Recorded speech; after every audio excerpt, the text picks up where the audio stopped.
రక్షకుడు యేసుక్రీస్తు వారి యొక్క శ్రేష్టమైన నామంలో చేరి వచ్చిన దేవుని బిడ్డలైన మీ అందరికీ, అలాగే గ్రామజనులకు, ప్రాముఖ్యంగా మరి మా ప్రియులు తల్లి మల్లేశ్వరమ్మ గారికి, అలాగే వారి కుటుంబానికి, ప్రాముఖ్యంగా మరి వేదిక మీద ఉన్నటువంటి మరి మా తండ్రి గారు దైవజనులకు, అలాగే సహోదరులు మరి ప్రియులు దైవజనులకు, వారి కుటుంబానికి కూడా ప్రేమపూర్వక వందనాలు తెలియజేస్తూ ఉన్నాను.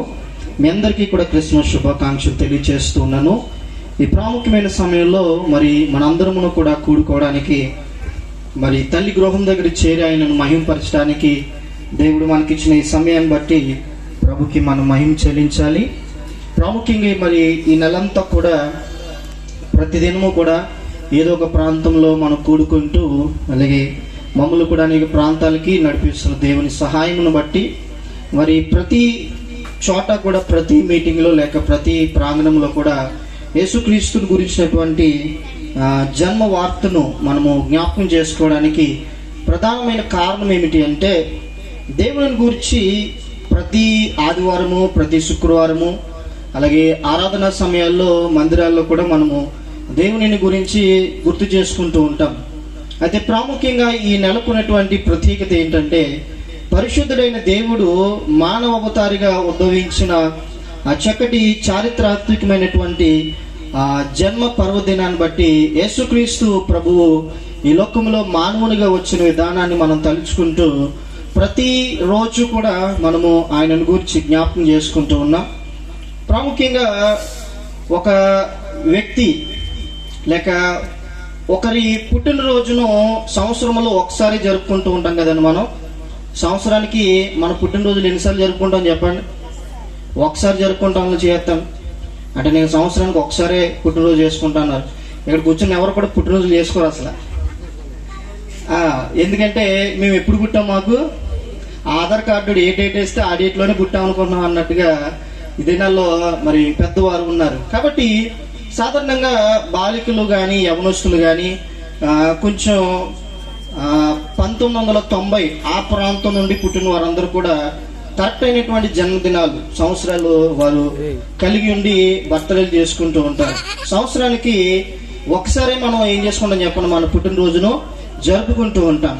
అధికారికంగా గ్రామ సర్పంచ్ యొక్క పుట్టినరోజు ఆ గ్రామము సెలబ్రేట్ చేస్తుందేమో, లేక ఆ గ్రామంకు సంబంధించినటువంటి ఎమ్మెల్యే పుట్టినరోజు ఆ నియోజకవర్గం చేస్తుందేమో, లేక రాష్ట్రమునకు ముఖ్యమంత్రి ఉన్నటువంటి అధికారి యొక్క పుట్టినరోజు, మొన్నే జగన్ గారి యొక్క బర్త్డే జరిగినట్లుగా మనం చూస్తున్నాం. 500 కేజీలు కేక్ని కోసారని పేపర్లు వేశారు. అందుని బట్టి దేవుని స్తుతిస్తూ స్తోత్రం చెప్తాం. హల్లెలూయా. ఇలాగా అధికారికంగా అంటే ఏ ప్రాంతమునకు, ఏ గ్రామమునకు, ఏ రాష్ట్రముకు అధికారిగా ఉన్నారో ఆ పరిధి వరకు మాత్రమే పుట్టినరోజులు చేసుకున్నట్లుగా మనం చూస్తాం. అయితే ప్రపంచంలో ఉన్నటువంటి 200 దేశాలు కూడా ఇంచుమించు 25వ తారీఖు మాత్రమే కాదు, డిసెంబర్ నెల మాత్రమే కాదు, ఇంచుమించు నవంబర్ 25వ తారీఖు నుండి జనవరి 10 వరకు కూడా ఒక వ్యక్తి పుట్టినరోజును ఘనముగా జరుపుకుంటూ ఉందంటే ఆ వ్యక్తి ఖచ్చితంగా గొప్పవాడై ఉండాలి. ఆ వ్యక్తి ఖచ్చితంగా చరిత్రను సృష్టించిన వాడై ఉండాలి. దేవునికి స్తోత్రం కలుగునగాక. ఆ చరిత్ర సృష్టించిన దేవుడినే ఈరోజు మనం ఆరాధన చేస్తున్నాం. ఆయన పేరేంటో ఒకసారి గట్టిగా చెప్పండి. ఇంట్లో వారందరూ కూడా ప్రభు అయినా గట్టిగా చెప్పండి అందరూ. ఆయన పేరు నజరేయుడైన యేసుక్రీస్తు దేవుడు. ఒక వ్యక్తి పుట్టినరోజును ప్రపంచంలో ప్రతి దేశాలు కూడా ఇంత ఘనముగా జరుపుకుంటూ ఉన్నాయంటే ఖచ్చితంగా ఆ వ్యక్తిని గురించి లోకం ఆలోచించాలి. ఆ వ్యక్తిని గురించి ఖచ్చితంగా లోకము ఒక తీర్మానమును తీసుకోవాలి. ఆ వ్యక్తిని మనం ఆలోచన చేయాలి. ఎందుకు ఆ వ్యక్తికి అంత ప్రత్యేకత, ప్రాముఖ్యత అంటే దేవుని వాక్యము సెలవిస్తుంది. ఎవరు ఆ వ్యక్తి అంటే, ఈ లోకమంతటిని కలుగు చేసినటువంటి శక్తి అయినటువంటి దేవుడు. ఈ లోకమంతటిని కూడా తన నోటి మాట ద్వారా కలుగు చేసిన గొప్ప దేవుడు. ఆయన మానవులందరి కొరకు, వారి పాప క్షమాపణ కొరకు, వారిని కరుణించడానికి, వారిని ప్రేమించడానికి, వారిని ఆదరించడానికి, తోడు లేక బాధపడుతున్న ప్రతి వ్యక్తి జీవితంలో ఇమ్మానుయేలైన దేవునిగా ఆయనే ఈ లోకానికి వచ్చినట్లుగా దేవుని వాక్యంలో మనం చూస్తున్నాం. కొంతమంది ఆలోచన యేసుక్రీస్తు ప్రభు చరిత్రలో లేడంటారు కొంతమంది. యేసుక్రీస్తు ప్రభు కల్పన కథ అంటారు కొంతమంది. అయితే ఒక విషయాన్ని మీకు జాగ్రత్తగా స్పష్టీకరించి ఒక 10 నిమిషాలు నా వాక్య సందేశాన్ని చెప్పి నేను ముగిస్తాను. జాగ్రత్తగా మనము గమనిస్తే మనకు జనవరి నుండి డిసెంబర్ వరకు ఎన్ని నెలలు చెప్పండి? ఎన్ని నెలలు? 12 నెలలు. అందులో 2 నెలలకు ఒక ప్రాముఖ్యత ఉంటుంది, అంచుమించు 3 నెలలకు ఒక ప్రాముఖ్యత ఉంటుంది. ఆ 3 నెలలకు కూడా డేట్ అంటే ఎన్ని రోజులు అంటే 3 నెలలకు కూడా 31 రోజులు. చెప్తారా డేట్లు ఏంటో? 31 రోజు కలిగిన నెలలు 3 ఉన్నాయి సంవత్సరంలో. చెప్పండి ఏంటి? జూలై నెల ఉంటుంది, తర్వాత ఆగస్టు నెల ఉంటుంది, తర్వాత డిసెంబర్ నెల ఉంటుంది. మొదటిది ఏ నెల చెప్పండి? జూలై నెల, తర్వాత ఆగస్టు నెల, ఆ తర్వాత డిసెంబర్ నెల. చరిత్రలో 2 వ్యక్తులు ఉన్నారు.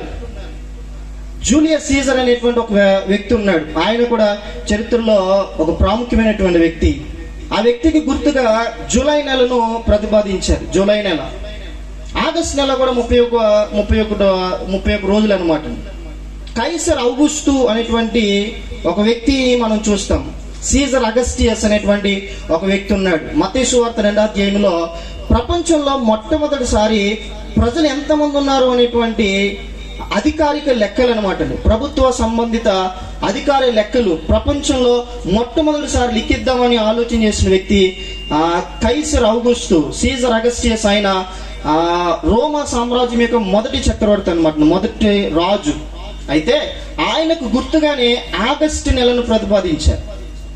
అర్థమైందండి? జూలియస్ సీజర్కి గుర్తుగా జూలై నెలను, సీజర్ అగస్టియస్ గుర్తుగా ఆగస్టు నెలను వారు ప్రతిపాదించారు. అయితే ఈ ఇద్దరు గురించి ఎందుకు జ్ఞాపకం చేసుకుంటూ ఉన్నామంటే, అందులో ఒక వ్యక్తి పేరు బైబిల్లో రాయబడ్డది. మత్తయి సువార్త 2వ అధ్యాయము 1వ వచనములో రోమా సామ్రాజ్యంలో ఆయన మొట్టమొదటి రాజుగా ఉండి ప్రపంచంలో అసలు ఎంతమంది జనాభా ఉన్నారని లెక్కలు వేసిన వ్యక్తి. అయితే ఈ విషయాన్ని మీకు చెప్పడానికి కారణం ఏంటంటే, ఆ లెక్కలు కానీ మనం పరిశీలన చేస్తే, మీరు ఎక్కడి నుండి బయలుదేరి రాజమండ్రి వెళ్ళి అక్కడ ఫ్లైట్ ఎక్కి, రాజమండ్రి హైదరాబాద్ వెళ్ళి అక్కడ ఫ్లైట్ ఎక్కి, హైదరాబాద్ నుండి ఢిల్లీ వెళ్ళి అక్కడ ఫ్లైట్ ఎక్కి, ఢిల్లీ నుంచి నేరుగా దుబాయ్ వెళ్ళి అక్కడ ఫ్లైట్ ఎక్కి, అక్కడ నుండి కానీ మనం పాలస్తీన్ ఇస్రాయేల్ దేశం పోతే, ఇస్రాయేల్ దేశంలో ఉన్నటువంటి చరిత్ర సంబంధమైనటువంటి రికార్డులు మనం తెరిస్తే అందులో ఒక వ్యక్తి వేరు కనబడుతుంది. ఆయన పేరు నజరేయుడైన యేసు. ఎవరు ఆయన అంటే బెత్లెహేము పురములో పుట్టిన పరిశుద్ధుడు.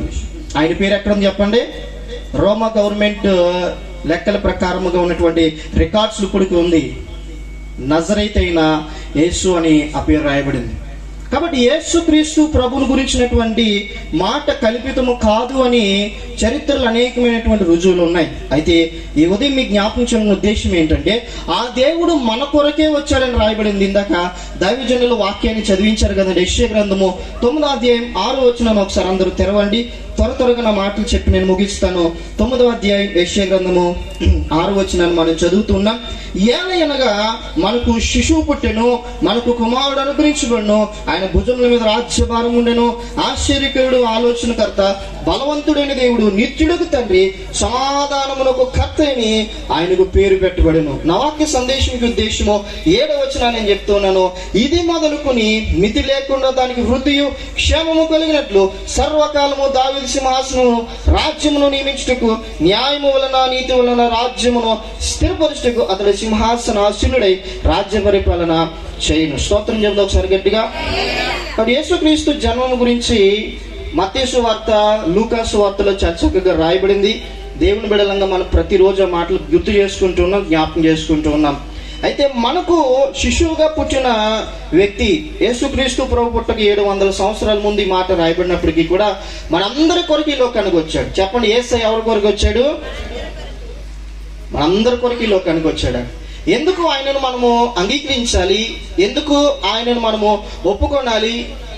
ఎందుకు మన జీవితాల్లో ఆయనను రక్షకుడిగా స్వీకరించాలి అనే మాట మనం ఈ ఉదయం ఆలోచన చేయగలిగితే, ఆరాధనను బట్టి ఆయన ఆశ్చర్యకరుడైన దేవునికి ఈ లోకానికి వచ్చాడు, బలవంతుడైన దేవునిగా వచ్చాడు, సమాధానమునకు కర్త అయిన దేవుడికి ఈ లోకానికి వచ్చాడు. ఇవి ఆయనకు ప్రవక్తలైనటువంటి వారు ఆయనకు ఉన్నటువంటి లక్షణాలను బట్టి పెట్టిన పేర్లు. అయితే ఎవరిని ఆయన జీవితంలో రక్షకునిగా అంగీకరించి ఎవరు తమ దేవునిగా యేసయ్యను అంగీకరిస్తారో వారి జీవితాల్లో 7వ వచనంలో కొన్ని మాటలు రాయబడ్డాయి. అందులో 3 ప్రధానమైన విషయాలు ఏంటంటే, ఇది మొదలుకొని అనే మాట చదువుతాం. నాతో కూడా చెప్పండి, ఇది ఎప్పటి నుండి? ఇది మొదలుకొని అంటే అక్కడ 6వ వచనములు ఎప్పుడైతే కుమారుడు మనకు అనుగ్రహించబడ్డాడో రాజ్యభారమును భుజాల మీద వేసుకుని వచ్చి మనలను వదులుకోలేక, మనలను కాదనలేక, మన జీవితములన్నింటినీ కూడా పెంట కుప్పల మీద ప్రతి జీవితాన్ని కూడా పైకి లేవనెత్తడానికి ఎప్పుడైతే ఈ లోకమునకు శిశువుగా, కుమారుడిగా తల్లి మరియ కన్య గర్భములు యేసుక్రీస్తు ప్రభువారు పుట్టినట్లుగా దేవుని వాక్యములో సెలవివ్వనట్లుగా చరిత్ర సంబంధమైన ఆధారాలను బట్టి కన్య మరియ గర్భములో పుట్టిన ప్రభువు ఎవరు అంటే ఆశ్చర్యకరుడు, ఆలోచనకర్త. ఈ ఉదయం నేను చెప్పాలనే ఉద్దేశం ఏంటంటే, ఎవరు ఆయనను వారి జీవితంలో కలిగి ఉంటారో వారి జీవితంలో ఒక ప్రారంభం ఉంటుంది. ఇక్కడ రాయబడింది, ఇది మొదలుకుని.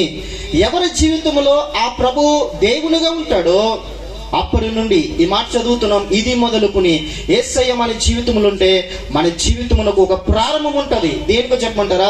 సమాధానం. మనం అనేకమైన మార్గాలు, అనేకమైనటువంటి సిద్ధాంతాలు, లేకపోతే అనేకమైనటువంటి ప్రణాళికలు మన జీవితంలో కలిగి ఉంటాం. మానవుని జీవితము ఎల్లప్పుడూ అన్నిటి యందు ప్రతి సమయంలో కూడా సంతోష ఆనందాలు కలిగి తమ తమ కుటుంబాలతో చక్కటి క్షేమం అనుభవించాలని చాలా మంది అనేక రకాలుగా ప్రయత్నం చేస్తూ ఉంటారు. కానీ ఈ లోకము మనకు తెలిసిన భాషలో మనం చెప్పుకుంటే, ఈ లోకము నేను ఎంత మాత్రము కూడా సమాధానముగా ఉండనివ్వదు. నువ్వు ఉన్నప్పుడు పక్కన ఉన్నటువంటి వారు ఓర్వలేని వారుగా ఉంటారు. అప్పటి వరకు నీతో మాట్లాడేవారు, అప్పటి వరకు నీతో స్నేహభావం కలిగిన వారు, అప్పటి వరకు కూడా నీవే సర్వం అనేటువంటి వారు సడన్ గా వారి స్థితి కంటే నీ స్థితి అభివృద్ధిలోనికి వెళ్ళిపోతూ ఉన్నప్పుడు నీ మీద ఈర్ష్య వస్తుంది లోకానికి. అందుని బట్టి కీర్తన గ్రంథంలో రాయబడుతుంది, మనుషుల సహాయం వ్యర్థము, రాజులను నమ్ముకున్నట్టు కంటే, అధికారులను నమ్ముకున్నట్టు కంటే ఎవరిని చెప్పండి? దేవుడిని యెహోవాను ఆశ్రయించడం ఎంతో. ఈ ఉదయకాల సమయంలో ప్రభు మనల్ని పిలుస్తూ, మనల్ని కోరుకుంటూ, నీ జీవితంలో నన్ను ఉండనివ్వడానికి నీవు అవకాశం ఇస్తే నీ హృదయంలో, నీ జీవితంలో ఒక ప్రారంభం ఉంటుంది. ఏంటో చెప్పమంటారా? సమాధానము నీ జీవితంలో అప్పటి నుండి ప్రారంభించబడుతుంది. సంతోషం అప్పటి నుండి ప్రారంభించబడుతుంది. ఆశీర్వాదమునకు నీ జీవితంలో ఒక ప్రారంభం ఉంటుంది యేసుక్రీస్తు ప్రభు ద్వారా. మరెవరి ద్వారా కూడా నీ జీవితంలో ఆశీర్వాదముకు ప్రారంభం ఉన్నదనే మాట చాలా గంభీరంగా నేను చెప్తా ఉన్నాను. దేవునికి మహిమ కలుగును గాక. ఎవరి జీవితంలో ఉంటాడో వారి జీవితంలో ఏం చెప్పండి? ఒక ప్రారంభం.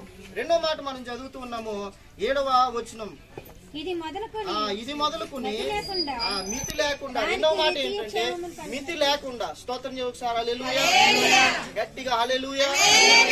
రెండవది ఏంటంటే మితి లేకుండా అనే మాట అన్నమాట. స్తోత్రం.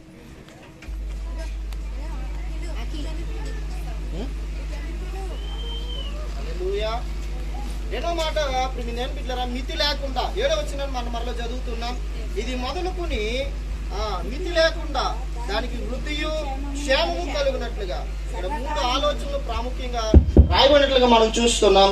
ఇది మొదలుకుని, అది ప్రారంభము మన జీవితంలో.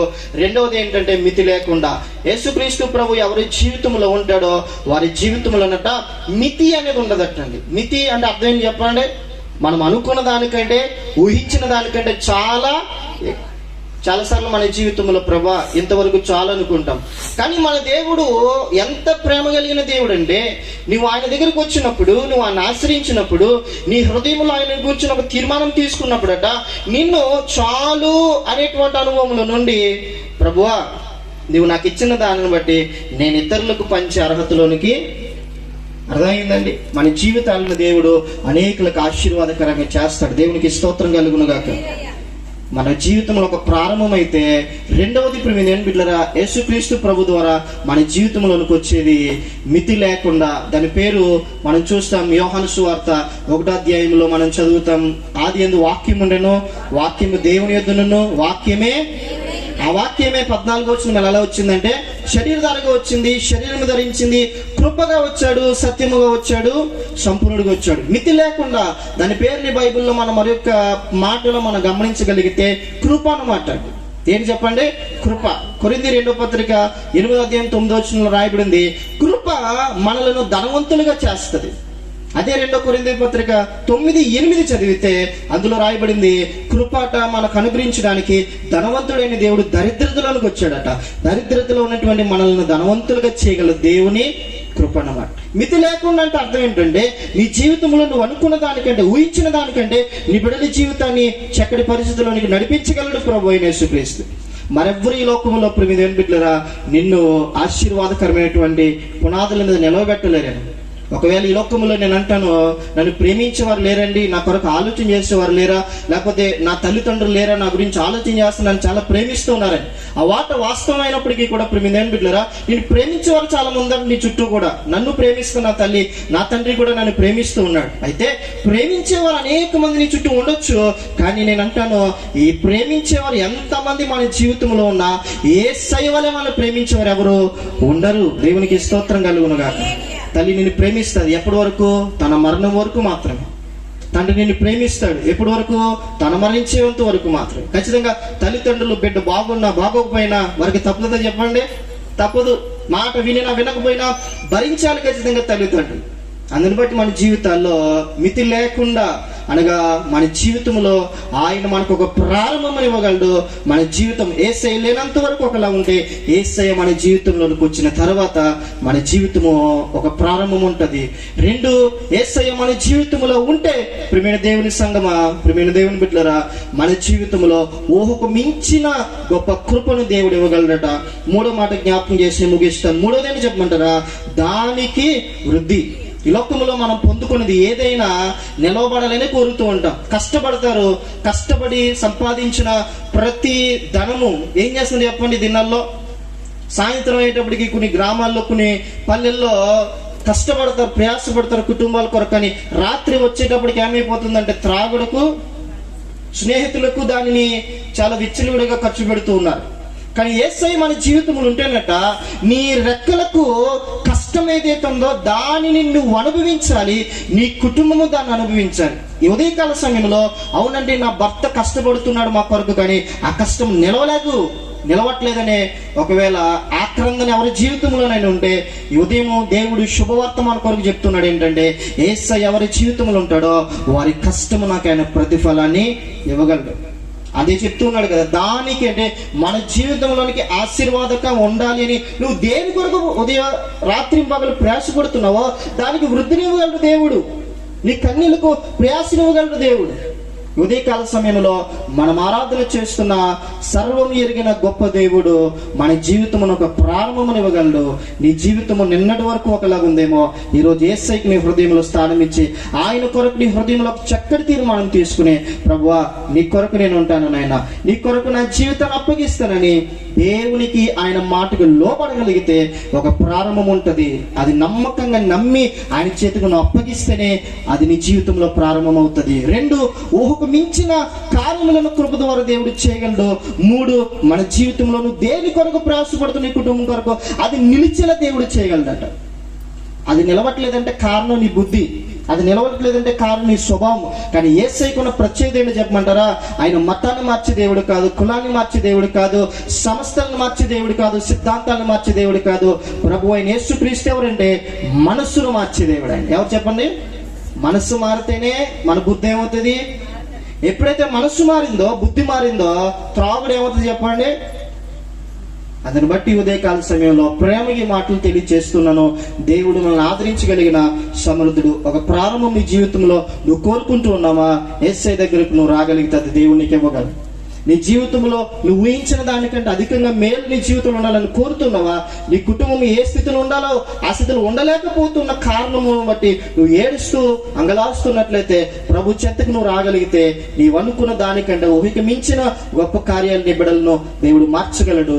3, మన జీవితంలో మన ప్రయాస కన్నీళ్లు మన జీవితంలో ప్రతిఫలంగా వచ్చి అది స్థిరమయ్యేంత వరకు కూడా స్థిరమైన పునాదుల మీద దేవుడు కట్టగలడు. ఈ ఉదయకాల సమయంలో ఈ 3 ఆశీర్వాదాలు మన జీవితంలో ఉండాలంటే ఖచ్చితంగా ఎవరు ఉండాలి చెప్పండి? మన జీవితంలో యేసుక్రీస్తు ప్రభు ఉండాలి.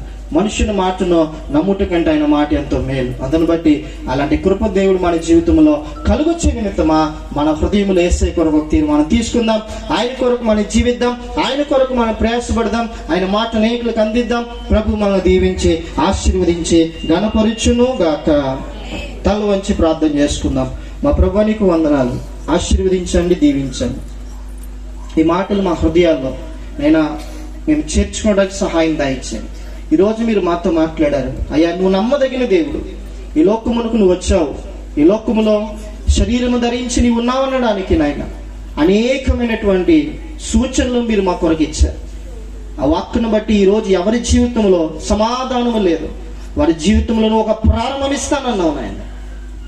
ఖచ్చితంగా వారి జీవితంలో ఒక ఆశీర్వాదపు అయ్యా అడుగును నువ్వు ఇస్తానన్నావు.